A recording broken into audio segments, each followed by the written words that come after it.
Oh, hello everyone. Okay, I wouldn't normally care to defend Trump on this topic of why the Ukraine episode, I call it episode, I don't call it scandal because I don't think it's a scandal. I wouldn't normally care to defend Trump on this because I think the onus is on his detractors to prove him guilty, not for me to prove him not guilty. In fact, 90% of the media, the mainstream media, I consider them biased and tendentious, and I don't take him seriously. So when I read them, I just, okay, this is how the echo chamber in Washington thinks.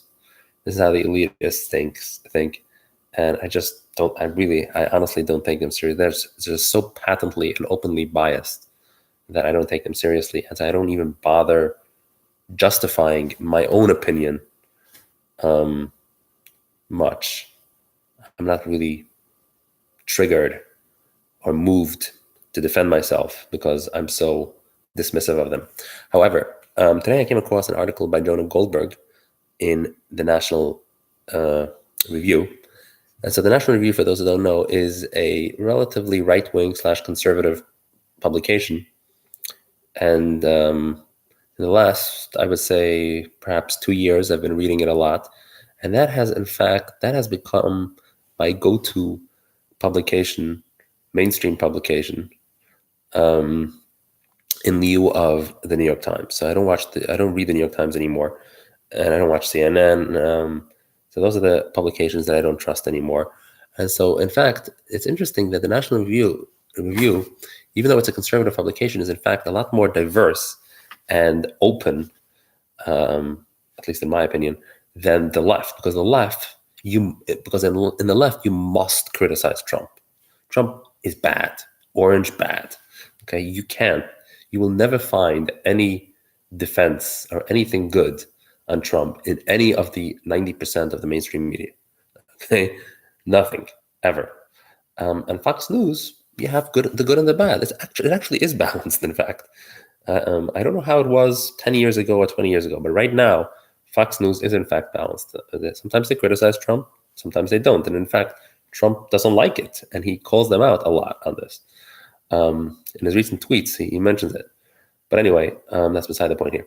But in the National Review, you have the same thing. You have some writers that criticize Trump very openly and very forcefully. And so this is an example of one. So Jonah Goldberg is someone I generally respect for his conservative views, but in this article, I think he's wrong. So I'm going to break it down to you. I'm going to quote him here, and I'm going to break down his argument, actually my rebuttal against his argument, why he's wrong. So the title of this article is, "It's a mistake for Democrats to rush the impeachment process." And so he's arguing that Trump is impeachable, but you have to convince the people that he's impeachable. Don't do it quickly. Bring witnesses, even exculpatory witnesses from the right, and make the case fully that he is guilty. I think that's what he's trying to get at. But let me quote you some of the stuff that he's saying. Okay, so I think it's obvious that President Trump committed impeachable offenses. He suspended congressionally authorized military aid to Ukraine in an attempt to pressure the Ukrainian government to advance his narrow political interests. He wasn't interested in exposing corruption. He was interested in getting a foreign government to tar a political opponent as corrupt. The president is constitutionally bound by oath to faithfully execute the laws. Trump didn't do that. That he abandoned the scheme only when he thought he'd be caught is not an exoneration, but evidence of intent. End quote. What Jonah Goldberg is saying here is, he's saying a lot of things here, and I'm going to break it down later to you. But in summary, what he's saying is that the reason Trump asked Ukraine to investigate Burisma is because he wanted to bring down Joe Biden. That was bad intent, and that he's not supposed to be doing that as part of his oath to faithfully execute the office of the United States, not to bring down his political opponent. Very simple. Shouldn't have done that. And that's impeachable. That's what Jonah Goldberg is saying here. So I'm going to tell you why he's making a lot of mistakes here and why I completely disagree with him here. So number one, so he acknowledges here that it wasn't actually carried out, right? I don't know why he's saying that it was suspended. I personally am not aware that it was suspended. So, so, um, so I might be just lacking information here. Maybe it was suspended, but what certainly did not happen is that there was something very explicit stated to the Ukrainian side that you must do so and so. And that's important. Now, normally I wouldn't go that route. I wouldn't say that. I wouldn't say that that's part of the. I'm not that kind of person. Like my thought process isn't necessarily that. Oh, I have to have black on white evidence. This is exactly what you said in order for me to consider it a crime. Normally, I would go with the context and the intent and the illusion with an A, the allusion, the hinting, the wink, wink. Okay, and if the wink, wink was there, then I would go with it. But in this case, where the act wasn't actually made, right? He said it was suspended, but I don't know what that means, suspended. And even if it was suspended, that may have been done by his subordinates on their own without necessarily fearing any retaliation by Trump or without necessarily being moved by him. I mean, he doesn't bring any evidence. We're not aware of the fact that this, in fact, was done. So by suspended, he probably means delayed, but that could have been delayed anyway. So I don't know what he means by all this. Okay, so that's number one. So again, to summarize, number one, our first objection is that nothing was ever really done in retaliation for Ukraine not investigating Burisma. Okay, that's number one. Number two, allied relationships are complex. So there is an assumption here that that the only thing Congress wants in giving aid to Ukraine, the only thing Congress wants is giving aid to Ukraine. There's nothing else involved in this. There's just a very one-dimensional, simple-minded, and straightforward objective here. We're just help Ukraine, and all you got to do is just help Ukraine. There's nothing else to it, and that is completely wrong. Anyone who knows how politics works, it's never that way, especially when you're dealing with a multi-million-dollar affair here. So let me elaborate what I mean by this. The reason we're helping Ukraine, there's a reason to it. Okay, the reason Congress authorized military aid to Ukraine is because we want to push back against Russia. So Russia, we still consider Russia our arch political enemy in the world.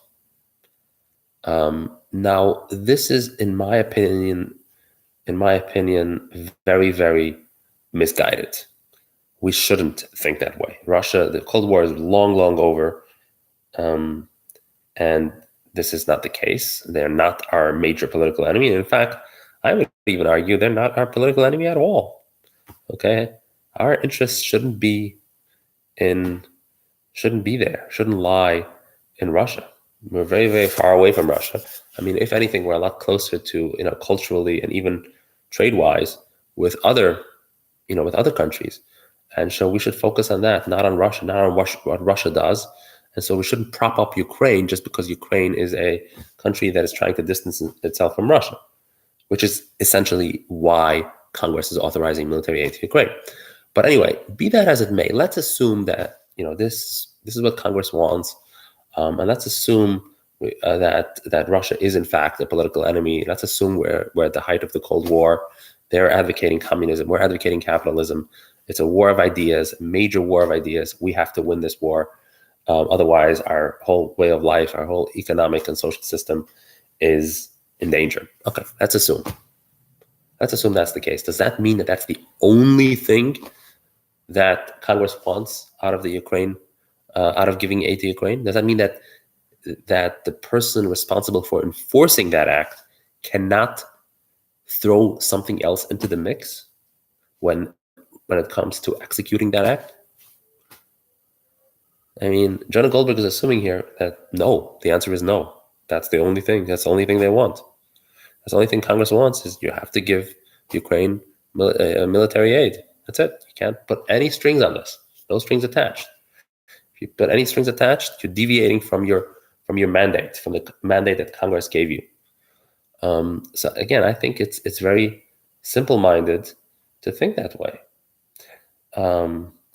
So what would be something that the president, as the person responsible for enforcing the congressional act, may stipulate as a condition to that aid? What would be something to that effect? Corruption. That's a perfectly legitimate thing to bring up in this context. Okay, so yes, so the United States is saying, Trump is saying that yes, we're going to give you military aid. We want to fight you.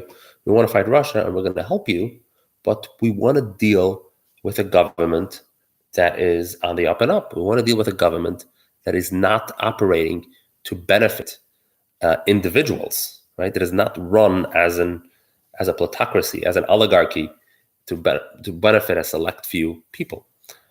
In fact, I would add also that the very term corruption, when used in the context of the Cold War and Russia,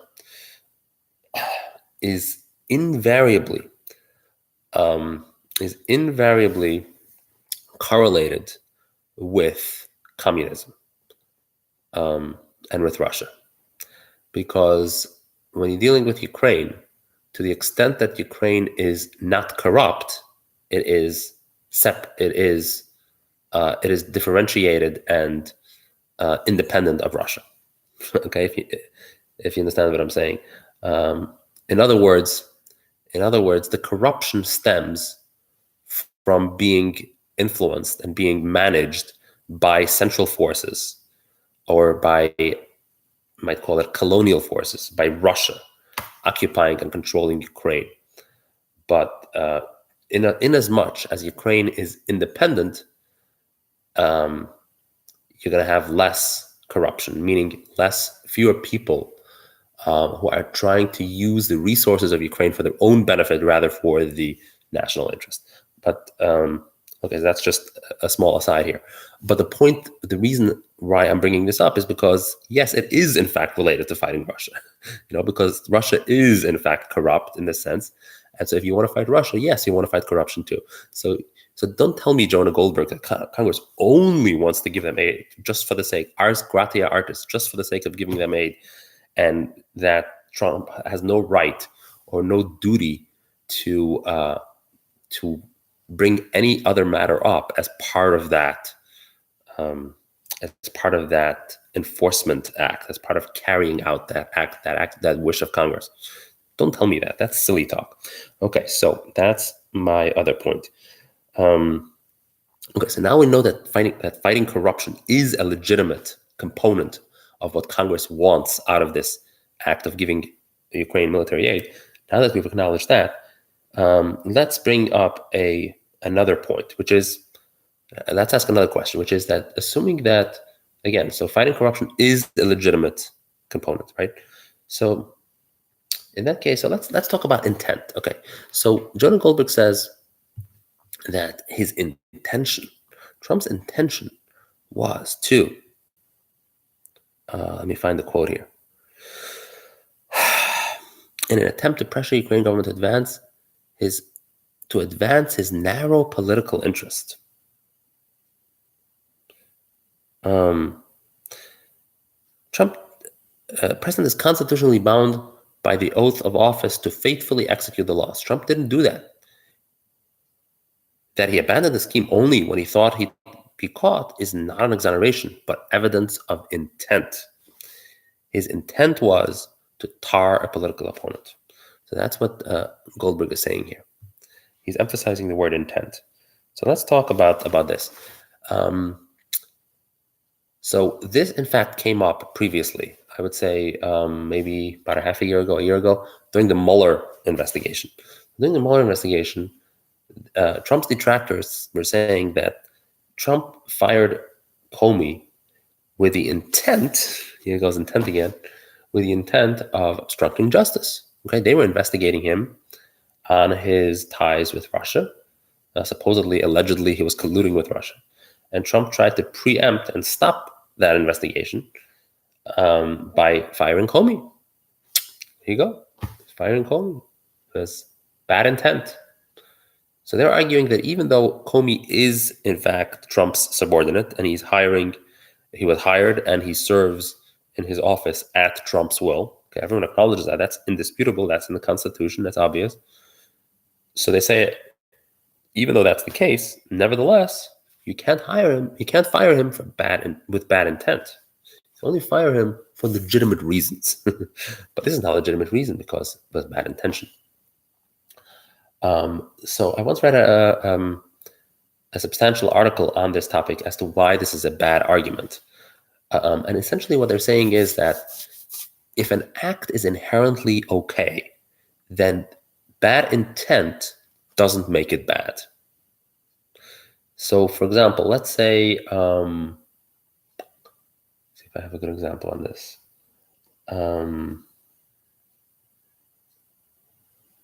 Okay, let's say I see somebody doing something, driving a car in a dangerous manner. Okay, I report it to the police. Now, let's say the police knows that the only reason I'm making this report is because I don't like this person. Bad intent. Now, does that mean that they're not going to respond to the call? Let's say it's drunk driving. Okay, let's say. I know they take drunk driving very seriously. Okay. Now, the police also knows that the only reason, let's say, this is a hypothetical example. They might not know, obviously, but let's say they do know that the only reason I'm making this phone call is because I don't like that person. So that are they going to say now, oh, okay, don't waste my resources, don't waste my time. I know you're doing it because you're trying to bring your enemy down. That's not my job. Don't waste and don't divert the resources of government to do that. That's your problem. Is that how the police is going to respond? No. They're actually going to respond to the call. They're going to arrest the person and charge him. Why? Because they drunk driving. You can't drive drunk. I don't care what the intent of the person is. I don't care what the intent of the cop is. Okay, even in fact, you can knock out this whole example. You can make it a direct vendetta. Imagine the cop. Imagine it's a neighbor. It's a neighbor that he doesn't like, and he sees the neighbor doing this, and the only reason he's doing this, and the only reason he's taking enforcement action is because he doesn't like the neighbor. Okay, can you use this as a defense in a court? Will a judge accept that? Is it a legitimate defense? No, it's not. It is in the public interest to get every drunk driver off the road. It's very simple. I don't care what the intent is. If a bad reason motivates somebody to do the right thing, then that's okay. That's fine. He did the right thing. And it's the same thing here. There's no such thing as bad intent if inherently the act is fine. And inherently the act is always acceptable for a boss to fire his subordinate for any reason. Again, everyone acknowledges that Trump is allowed to fire him for any reason. In this case, Trump disagreed with this whole investigation. That was his executive disagreement, which he's entitled to by the system. The system acknowledges that he, as the supreme officer in the executive branch, he's entitled to do so. And so he's entitled to disagree with what Trump does, and he's entitled accordingly and pursuantly to that to fire him if he doesn't subordinate his, if he doesn't heed his wish. And so again, this is, you can disagree all day long, and you might even be right, but you can't go against your boss. Okay, and so it's legitimate on those grounds alone for Trump to fire him, and that settles it. That's the end of it. Okay, intent doesn't matter here. And the same thing here.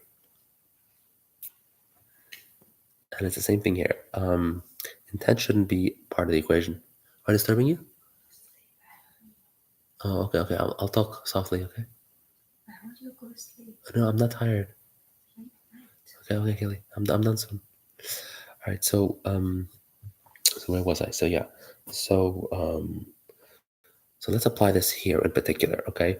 So the intent here So let's assume, for argument's sake here, that Trump indeed had bad intent here. The only reason he's enforcing this, the only reason he's enforcing this anti-corruption action against Ukraine is because that'll also bring down his political opponent. Let's assume that that's the case. By the way, I'm not assuming that's the case. I'll get back to that in a moment. But let's assume that that's the case. The only reason he's doing it is because he wants to personally benefit from crushing his political opponent. That is still not not not sufficient to say that Trump did anything bad. Because again, like I said, if inherently the act is legit, then intent shouldn't matter. Okay, so now I'm going to bring up a final point here, which is that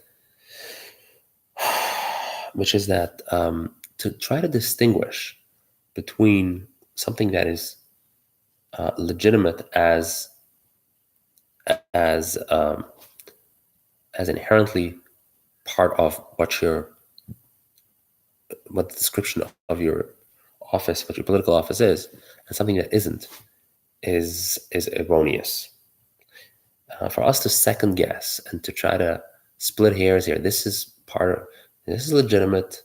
This is a legitimate form of government, and this isn't. You're doing this because we're just enforcing the laws, okay? But you're doing that because you want to crush your political opponent. This is a lot of speculation here.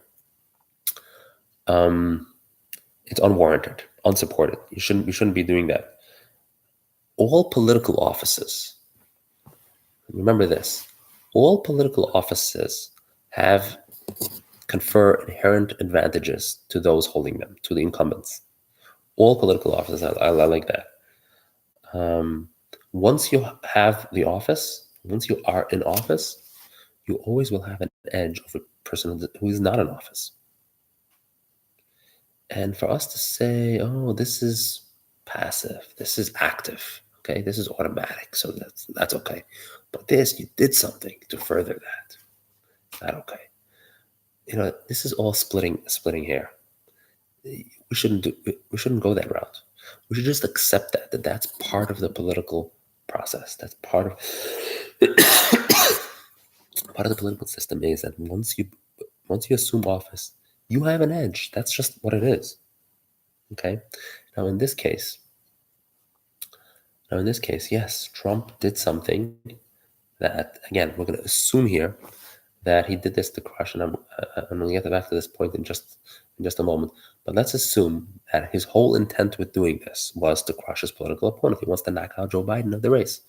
He's doing this in order to smear him, to make him look bad, and make for people to, in whatever way it's going to hurt him, so that he doesn't beat him in 2020, so that he can defeat him in 2020.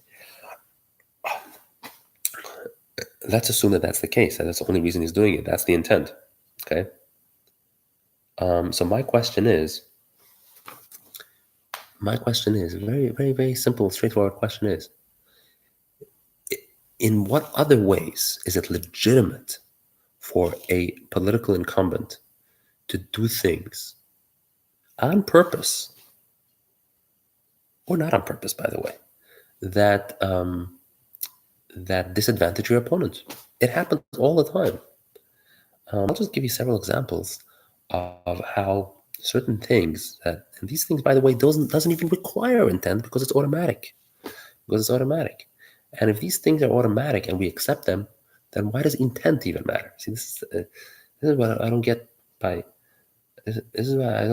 about why people focus so much on intent.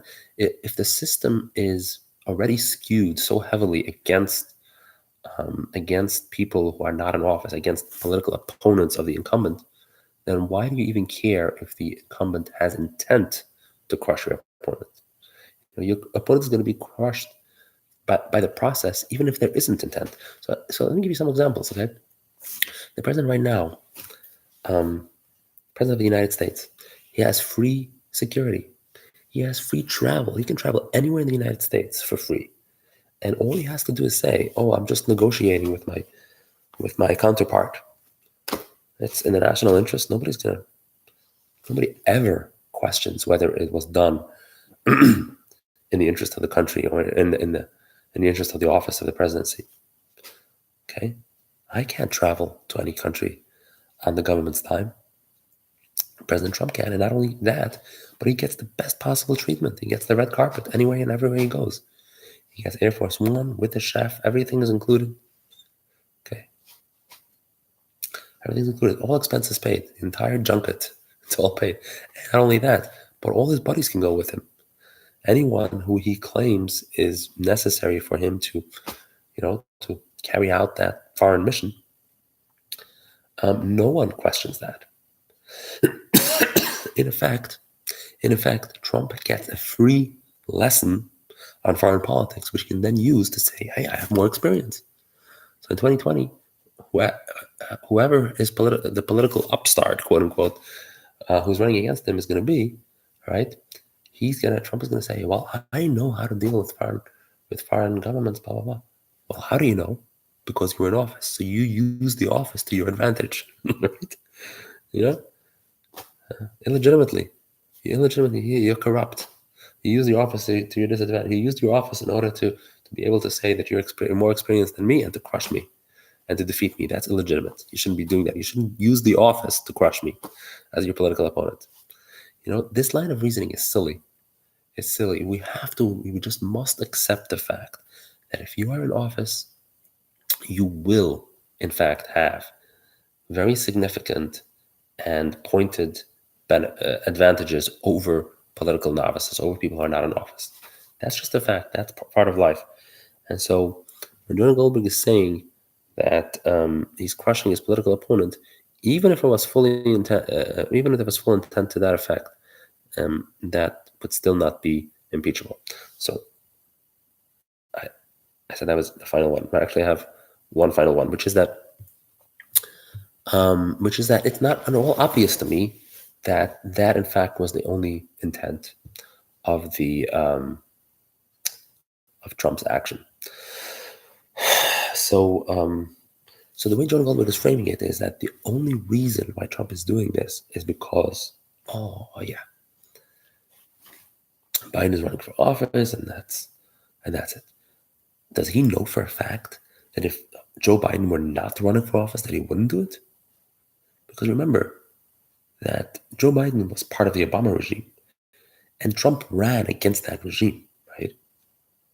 So how do you distinguish? Again, this goes back to what I said earlier. They know exactly what's going on here. They know exactly what is right, what Congress intended, what Trump is supposed to do, what his intentions are supposed to be, etc., etc., etc. You don't know any of this. You don't even know. You can't even tell apart an action that is intended against you for the future in order to knock someone out, in order to preclude them from running for office in 2020, and something that is related to the past. That is to say, something that is done in order to demonstrate that whom you ran against in the past was bad, right? So, and that would require even more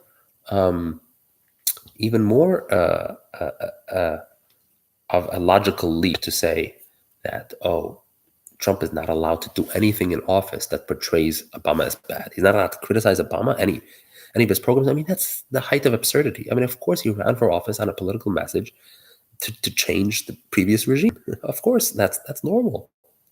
That's normal. And so, of course, he's allowed to criticize the Obama regime. And so, if he wants to do something that, and so to make that distinction, oh, he's allowed to criticize, but he's not allowed to make them look bad. It's the height of absurdity. I'm telling you, you can't make these distinctions. You can't make these distinctions. And so again, I'm going to argue over this whole premise that we know exactly that Trump wanted to knock out his opponent from the future race. We don't know that. All we know is that Trump did something to the effect, and possibly with some intent, of benefiting his political ambitions in the future, and to suppress those of his rivals. All we know is that that's the case, nothing more. And that's not impeachable at all, not even by a long shot. Thank you for watching. Oh, this has been a half an hour. Oh well, bye-bye.